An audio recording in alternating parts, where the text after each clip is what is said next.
Aura as your backstage pass to smooth operations. This modern management solution reduces admin time, streamlines bookings, and drives profits. Receive a special offer at aurasalonwear.com, referral code PBA. Welcome to Beyond Beauty, the Professional Beauty Association's podcast, where we take a deeper look into the minds and hearts of the amazing professionals who make up this professional beauty industry. I'm your host, Leslie Perry. With me today, how exciting. I can't wait. I just had a little fangirl moment myself, and I'll tell you why in a little bit. But thank you so much for joining us today. Sari Sternschein from Qosmedix, president of Qosmedix. Thank you so much for being here. Well, it's great to be here. Thank you for having me. So I was telling you before we started recording, I was fangirling a little bit because when I had my aesthetics business, I was a customer of Qosmedix and loved everything from the disposables to the customer service to all of the products. It was just such an amazing resource in the industry. Tell me, how did you get started in the industry? And you might have to go way back, I think, because this is a family business, like it is so many times for so many of us. I do. I have to go back 35 years. So my father started the company back in 1987, and he had already started his first company in 1980, which is called Qosina, Qosina, and that is disposable medical components. So his background was in the medical industry, but he's an entrepreneur, and he was walking around a department store, and this was in the 1980s, and a woman went to try on lipstick at the cosmetic counter, and she then passed it to her friend who tried it on. And he was absolutely horrified because, he had worked in the medical industry for so long, trying to avoid cross-contamination in a hospital setting. And here we are, in a department store, and it was happening right under his nose. So he was like, there is definitely a better way to do this. And he was really the pioneer in the industry for disposable cosmetic applicators. And so that's what our company is really well known for, how we kind of started out in the business with mascara wands and lip gloss applicators and all these disposables, cotton pads, cotton swabs that could be used to really keep the testing process hygienic, during that time. And so that has carried through all of these years. So that's sort of a little background about how the company got started. And then for me, I had worked in the family business, ever since I was like 7 years old, packing sample bags. I've done every single job. I've been receptionist. I was my father's personal assistant. I've done everything. And so when I graduated college, I studied marketing, and I didn't want to work for the family business. I wanted to go out and do something on my own and, know that I could be successful on my own. And so I ended up on the other side of the cosmetics industry. I was fortunate enough to get a job at Clarins, the French skincare company, and had a couple of different roles there, from sales administration to their internet marketing team. This was back early 2000s, so it was right on the cusp of all of the e-commerce and internet stuff that was happening, and loved that experience. It was such an amazing company to work for. But through that position, I ended up meeting people at the Estée Lauder companies and went over there to also run different e-commerce websites for them, for different brands. And while I was at Lauder, I had the opportunity to go to the Fashion Institute of Technology in New York. They have a master's program in cosmetics and fragrance marketing and management, which is very, very specific. But at that point, I knew I was all in. This is what I wanted to do for the rest of my life. And it was an incredible, incredible experience. So after all of that, all of those years, that was about 10 years, I was ready to join the family business. And it was the perfect time because they needed someone to come run the marketing team. And that was my background. So It worked out really well, joined the company, and did that marketing role for a very long time. And then 2 years ago, I took over the position of president and running the division. So that's my quick story in a nutshell of how I got to where I am. So, I mean, beauty was a family thing for you. Do you think you still would have been drawn into beauty in some way, regardless? Was it something I that you're think like, I mean, I just don't so. know what else I could do? Yeah, I don't know. I was always into like fashion and the arts and those types of things, more steered away from things like finance and accounting. So there was just something really whimsical about the beauty industry that I fell in love with. And, once I started working in it, I knew it was something I wanted to do forever. I just absolutely loved it. So what drives you now as you're president of the company? What drives you to keep moving forward and innovating and doing things differently and evolving the company? It's really something about being able to give back to my parents and all that they sacrificed over the years to help build our business to where it is now. My father's hobby is working. He he doesn't have any hobbies. He just loves to work. And my parents are both still involved in the business. They're pretty much retired, but they don't have any day-to-day responsibilities, but they come into the office once a week to see everyone and stay connected to what's going on. And so I think what drives me most is just being able to continue on that legacy. And I still find the work to be really exciting and interesting. And I have the ability to really make an impact because it's my ideas along with the team's ideas that are continuing to move us forward. And it has evolved from, like, you were describing the beginning stages of being really about those disposable applicators, but for those listening or watching, there's so much more to what you offer, and how you're supporting the professionals in beauty. Yeah, so we expanded, from those beginning days to different categories to support all aspects of the beauty industry. So, anything from cosmetic packaging like jars, bottles, vials, tubes, to beauty supplies and accessories for makeup artists and estheticians, hair salon supplies, pretty much everything you could possibly think of, except for we don't do a ton of wet goods. We have a few things here and there, and no like actual makeup cosmetic product, although that, was always a dream of mine, but that one's on the back burner for right now. But it might come in the future. We should all keep our eyes. We'll see. I have enough on my plate right now. Speaking of that, what career advice do you have, especially for women in professional beauty, in these roles, for just like making their goals, succeeding, taking on challenges that maybe they, like you said, you weren't ready to do the family thing, you did something else. Like, what advice do you have for women as they build their career path? It's going to sound cliche, but I think networking is so important, with everyone just on Zoom all of the time and we have teams meetings. Mm-hmm. There's so much less face-to-face interaction now than there used to be. And it really goes a long way. So, I would encourage people to join different organizations, like, for example, the PBA or, CEW is Cosmetic Executive Women.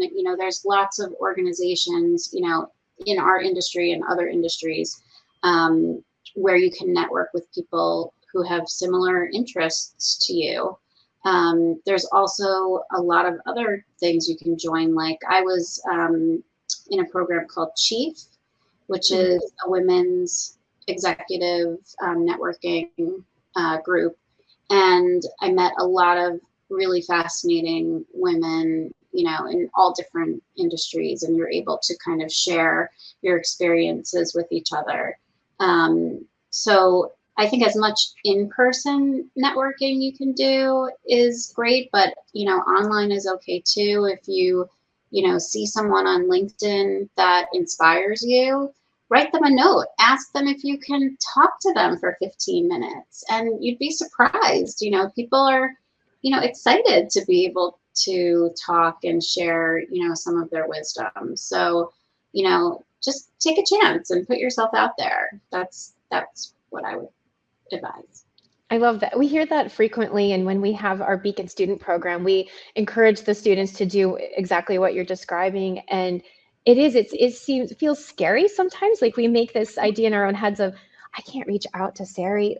I don't really know her, and it's, we do that to ourselves. We have to get out of our own way sometimes. Yeah, definitely. And, I would classify myself as an introvert. So doing something like that would be, a difficult thing for me to do normally. But, you have to push yourself outside of your comfort zone and, do these things if you really want to help advance your career. Awesome. Looking at the professional beauty landscape right now, what excites you about the future, the next couple of years of what you see happening in the professional beauty industry space? Yeah, I mean, it's evolving so fast. Things are changing, since COVID, I feel like, with the rise of the different booth rental models, that is changing everything. More people are shopping online for the supplies that they need as opposed to, going into a store. So I think, what's interesting for me is a lot of the e-commerce aspect is very interesting to me because that's my background. And, I am a self-professed, online shopper, Amazon lover. As much as you want to hate Amazon, you have to love them too. And so it's interesting for me to watch how that evolves and how companies, even like my company, can compete with an Amazon and really stay connected to the professionals in the beauty industry. I think, a lot of it is relationship driven. And so, Amazon, obviously they're not going to have a relationship with you, but we can do that. You can pick up the phone and call someone at Qosmedix and we'll have a conversation with you about what it is that you need and how we can help you. So I think, it's that personal touch, that personal relationship that can help set companies like mine apart from, the big Goliaths out there. And so I'm hoping that will continue. That you bring up a really great point that we talk a lot about in beauty, especially with our distributors around. It is the Amazon or e-commerce in general, but really we always talk about the big behemoth, and how you approach that as to compete or to set yourself up. But you said relationships. What else do you look at and say, like, could we learn from them? Not necessarily hating on them, right? But what else? How is that driving what you do as a way to be better? Yeah, you're so right. Like I just read an article recently about how Amazon cut back like 1 million pounds of plastic by switching to paper, in their shipping model. And, like that's incredible. We all need to take that as a lesson and see what we can do to help reduce our own impact on the environment. What shipping materials are we using? How are we shipping things? Like there's so much that we can learn from what they're doing, how they ship so quickly, like, is that something that's possible for a small business? And I'm sure it is, but how do you get there? So there's definitely a lot to learn from what they're doing. I think Amazon has the luxury of being able to lose money in certain areas to make money in other areas. They don't necessarily have that luxury, but but yes, we can definitely learn from them and hopefully apply those learnings to our own business to, make an excellent customer experience. And so we've talked a little bit about what excites you, what you're learning. What do you think in beauty is maybe missing that we all might need to come together, or things that you're seeing that, man, we really, this is something that I'm setting a goal for myself that I really wish we could do X in professional beauty? Yeah, I mean, I think it goes back to that in-person experience. Even there's still, some trade shows that go on, but I think that attendance is definitely down from before COVID. And I think the whole trade show experience might need to be revamped in a way, to really excite people to come back out again. Whether it's more education or more exclusivity, or, I'm not really sure what exactly, but, I think those opportunities to bring the industry together in person, I miss having a lot of those opportunities. Although I have to, give a plug to the PBA because I'm going to Arizona in November for Executive Summit, and I'm super excited about that. I mean, we are partial. We love Executive Summit for all of the reasons you're describing, where it's truly just an opportunity to carve out 2 days, to spend time not only on the, I mean, it is all about the networking, but we find it's deeper than networking. It really is about connection that we all feel like is missing in the industry. Yeah. So that's really the kind of things that I'm looking for. So when I heard about it, I was super excited to sign up. Awesome. Well, that also means selfishly I can meet you in person and not just through the screen. Which I always love. Yes. So what advice does Sari today have for Sari 20 years ago, 30 years ago? I think, it goes back a lot to that, that introvert that lives inside of me. And it did take me a while to sort of come out of my shell and put myself out there. And, like I would have never thought back then that I would be standing in front of a board every quarter doing board presentations and, speaking on a podcast and, speaking in front of large audiences, that was really scary to me. And over the years, I've been able to practice and improve and feel more comfortable doing those things. And so I would, probably tell my younger self to really try hard to put myself out there and not be so scared of, doing those things, because it is possible. I love that. And I think sometimes we all, I don't know what it is, maybe it's a US thing or a social thing of like, we see individuals in positions like yours and automatically assume that you are extroverted and love that part of your role. And really it's not. I mean, yes, there's a lot of introverted people that have to live in the extroverted world. I'm one of them. Everyone thinks I'm extrovert. I really am. I'm an introvert. I recharge. I need lots of independent recharge time. I can force myself to be extroverted, probably like you do, but after that, I'm exhausted. Yes, it takes a lot of energy, doesn't it? It takes a lot of energy. Yeah. I wish it came naturally to me, but it doesn't. For sure, but for it is fun to do those things, and you end up getting so much back for doing it. Truly. So before we wrap up, I like to ask a fun question. Do you have a favorite decade for the style, the look, the hair, the clothes, anything? Like if you could go back to one of those decades, or maybe it's a future decade, who knows? Which one? What just speaks to you on a certain level? Oh my gosh.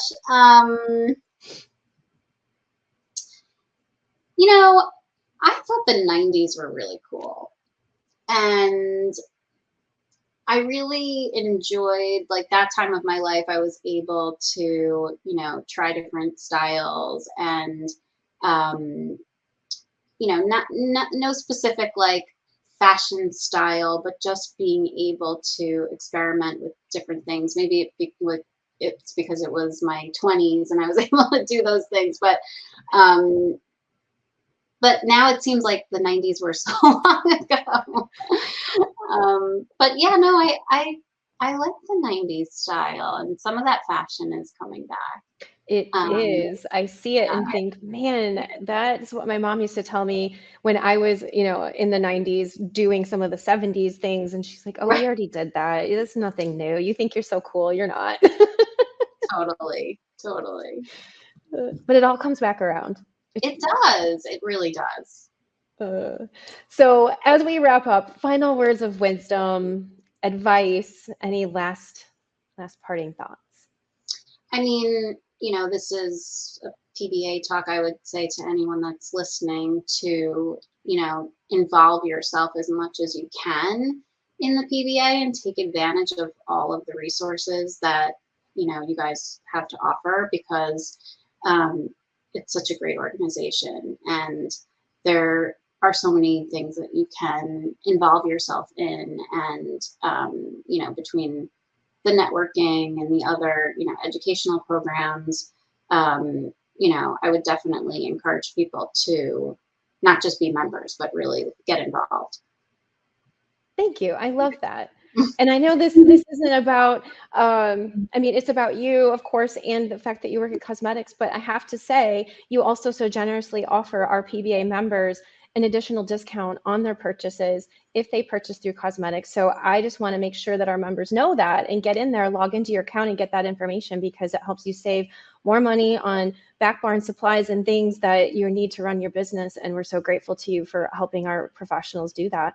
And I speak from a place of having done it and used it myself. It's amazing. The products are, I mean, I could go on and on about things I used as a makeup artist, the eyelashes that I would go through, like so many. I mean, it's just incredible. So yes, so grateful to you, Sari, for being here today, to Qosmedix for all that you're doing in the industry, and look forward to seeing you at our Executive Summit. Thank you so much. I am too. I can't wait to see you there. Awesome. Thanks so much. We'll talk to you soon. Okay.